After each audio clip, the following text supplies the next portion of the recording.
मुशरिका उन्हों भी मुशरिका। अल्लाह के नबी सल्लल्लाहु अलैहि वसल्लम और सहाबा किराम मुल्क रूम की सपोर्ट करते थे। क्यों? इनको भी अल्लाह आसमान से कुरान दिया, उनको भी अल्लाह आसमान से इंजील दिया, उन्हों भी अहले किताब, इन्हों भी अहले किताब, इन्हों उनकी सपोर्ट करते, उन्होंने उनकी सपोर्ट। अब फारस वाले रूम को हरा दिए, मक्के वाले खुश हो गए। इंडिया पाकिस्तान की क्रिकेट मैच हुई तो यहाँ वाले खुश हो को फटाखे फोड़ को बमड़ा मारना शुरू करती नहीं वैसा। हालांकि वो क्रिकेट मैच कोई हिंदू मुसलमान की लड़ी नहीं है, वो इंडिया के पूरे मुसलमान अभी इंडिया के टीम को सपोर्ट करते, लेकिन यहाँ के गैर मुसलमान नहीं समझते। वो पाकिस्तान टीम को तो मुसलमान टीम, इंडिया टीम को तो हिंदू टीम। नाउज़ बिल्लाह, ये गलत, ये लोगों के तसव्वुरात गलत। हमें अपने हिंदुस्तान में पैदा हुए हैं, हमको अपनी कंट्री से मोहब्बत है, इंडियन टीम को सपोर्ट करते हैं, कौन की करने वाले पाकिस्तान को भी करते हैं। लेकिन इधर मक्के के मुशरिकीन खुश हो गए, क्या बोलने लगे? ऐ अहले किताब, जिस तरह वो लोग हार गए, जिस तरह हमारे आग की पूजा करने वाले अहले इंजील वालों को हरा दिए, हम भी तुमको ऐसे ही मार कर हराएंगे, हमें भी वैसा जीतते जी, हमें भी वैसा मारते जैसा उन्होंने मार रहे। अल्लाह ताला आयत नाजिल करे, आयत नाजिल करके बोला वो छोटी कंट्री वाले हारने के बावजूद मुल्क फारस वालों को हरा देंगे, देखना मगलूब आ जाए ना, बहुत जल्दी उन्होंने गालिब आ जाएंगे, इतनी बड़ी कंट्री फारस हार जाएंगी। जैसे आयत उतरी, ये जिस जमाने में मक्के में आयत उतरी, उस जमाने में पॉसिबल नहीं था कि मुल्क रूम फारस को हरा दे, पॉसिबल नहीं था, बिल्कुल इम्पॉसिबल था, नामुमकिन था। लेकिन अल्लाह बोल रहा, हो गई बात। जब अल्लाह ताला फरमा रहा, हो गई बात।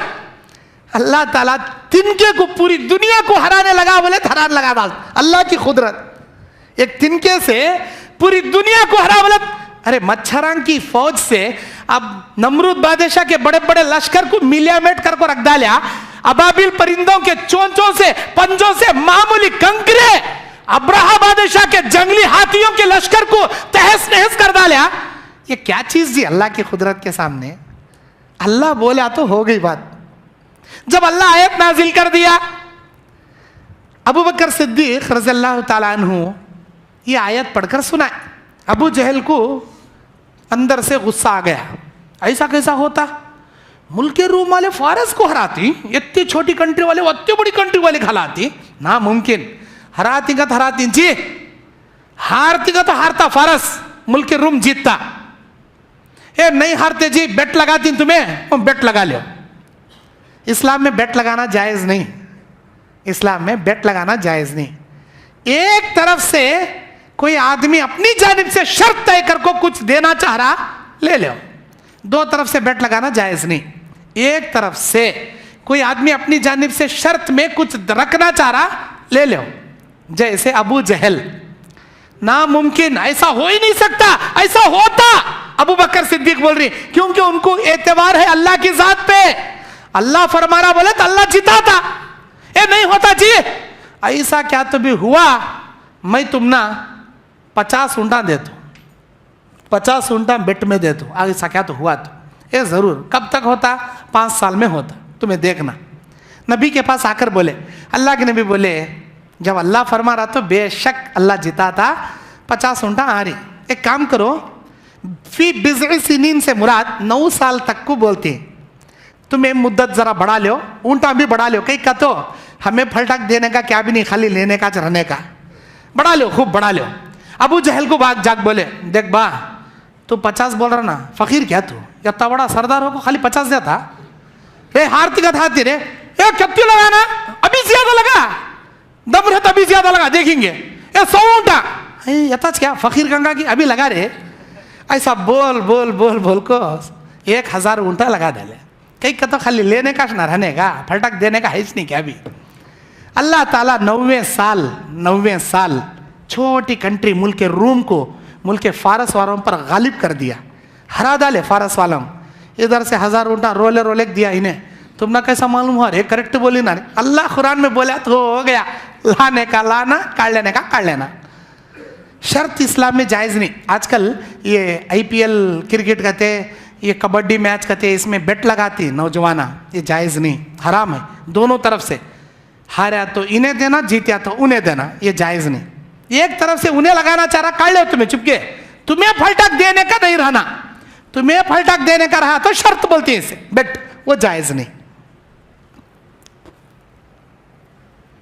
अल्लाह तबारक व तआला फिर आगे इस सूरत के अंदर अल्लाह ताला कहता है, ज़हरल फसादु फिल बर्रि वल बहर बिमा कसबत ऐदिन नास।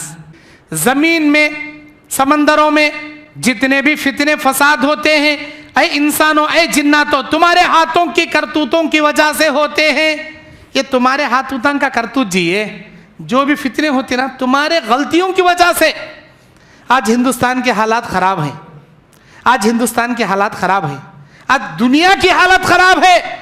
फ़लस्तीन की ख़राब है, मुल्क शाम की ख़राब है, तुर्की की ख़राब है, और भी बहुत सारे इस्लामिक कंट्री की हालत बहुत ख़राब है। वजह क्या? अल्लाह बोलता तुम्हारे हाथों के गुनाहों की वजह से, तुम्हारे गलतियों की वजह से, तुम्हारे करतूतों की वजह से। जब हद से ज्यादा हर जगह हालात बिगड़ने लगे, मुसलमान मगलूब होने लगे, जालिम इस्लामी दुश्मन जीतने लगे, तब मुसलमानों को क्या करना चाहिए? अपने गुनाहों से तौबा करना चाहिए, अपने शिर्क व बिदअत से बचना चाहिए, अल्लाह की वहदानियत पर चलना चाहिए, अल्लाह के दीन पर अमल करना चाहिए। हज़रत उमर बिन खत्ताब जब बैतुल मक़दिस फतह किए, उस वक्त अपनी तकरीर में अलल ऐलान बयान करते हुए उमर बिन खत्ताब बोलती हैं, लोगों आज जो इज्जत ये मिली ना, ये सिर्फ इस्लाम की वजह से हम ना मिली, इस्लाम ही की वजह से हमने ये मर्तबा पाया, इस्लाम की वजह से इज्जत मिली। और जब तक मुसलमान इस्लाम पर चलते रहेंगे, अल्लाह उनको इज्जत की सरबलंदी पर पहुंचाते रहेगा। अगर कोई मुसलमान इस्लाम को अपने दामन से छोड़ दिया, अल्लाह ताला उसे मगलूब कर देगा, दुश्मनों के हाथों से अल्लाह उसे कुचल देगा, अल्लाह इस दुनिया में जलील व खार करके उसे रख देगा। कितने अच्छे थे, कितने सच्चे थे उमर बिन खत्ताब के वो जुमले। आज जो लोग इस्लाम पर चल रहे हैं, उनके इज्जत व आबरू की हिफाजत अल्लाह के जिम्मे है। जो इस्लाम को अपने दामन से छोड़ दिए, उनके गुनाहों की सजा अल्लाह बोलता दुश्मनों को तुम्हारे सर पर लाकर बिठा दूंगा, यह तुम्हारे गुनाहों की एक सजा है। जालिम हुक्मरानों को तुम्हारे सर पर लाकर बिठा दूंगा, बोलता अल्लाह ताला। उसके बाद हजरत लुकमान अपने बेटे को नसीहत करते हुए कहते हैं, सूरह लुकमान में बेटे को नसीहत करते हुए लुकमान ये कहते हैं, या बुनैया, ऐ मेरे प्यारे बेटे, ला तुशरिक बिल्लाह, अल्लाह की ज़ात में किसी को शरीक ना करना, अल्लाह की ज़ात में किसी को शरीक ना करना। और ऐ मेरे बेटे, शिर्क सबसे बड़ा जुल्म है। बारीक से बारीक चीज, चट्टान में भी हो, आसमान में भी हो, अल्लाह उसे जाहिर करके रख देगा। ऐ मेरे बेटे, नमाज की पाबंदी करना। तीसरी नसीहत बाप होने के नाते अपने बच्चे को कर रहे हैं, आप करना ये नसीहत अल्लाह बोल रहा, अल्लाह हम ना बोल रहा, ये हम ना, अल्लाह ताला इबरत के तौर पर जिक्र कर रहा है। ऐ दुनिया के बापों, अपने बेटों को ऐसी नसीहत करो